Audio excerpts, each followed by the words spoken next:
Okay. Can you say about your experience in that place? My experience is really terrible. I mean, you can see I just finished shedding tears of joy that I'm feeling.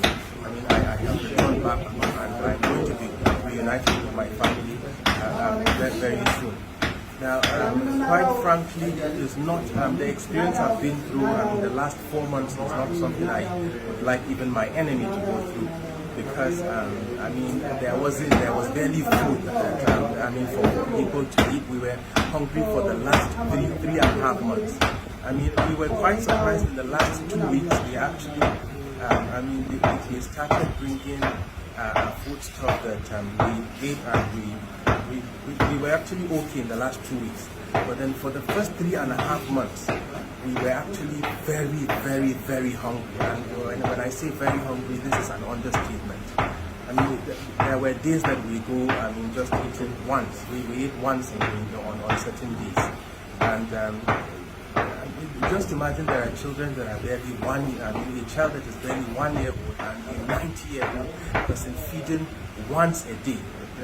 Just do the math. Just do the math. I mean, when you talk about medication, I literally was the medical doctor on camp. I was treating the captives as well as the bandits, or I would say Boko Haram members.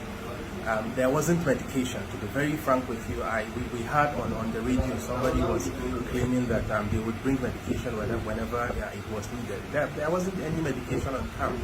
I mean, we could go days. There was a day that a particular lady who had malaria. So malaria, you could treat malaria with 1,000 naira. But this lady literally was going into coma because there wasn't medication for her. I mean, there wasn't medication for her malaria. So the situation is really, really terrible. Really, really terrible. Any molestation, beating? Well, I personally did not experience any molestation, but then some women on camp claimed that there were attempts at molestation. But I personally did not experience this, and this happened in the first 1 to 2 weeks after we were held captive. Your final advice to the federal government regarding the condition of the remaining captives?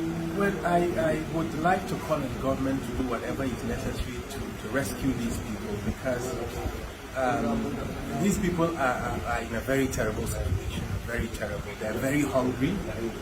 There is no medication. I mean, when we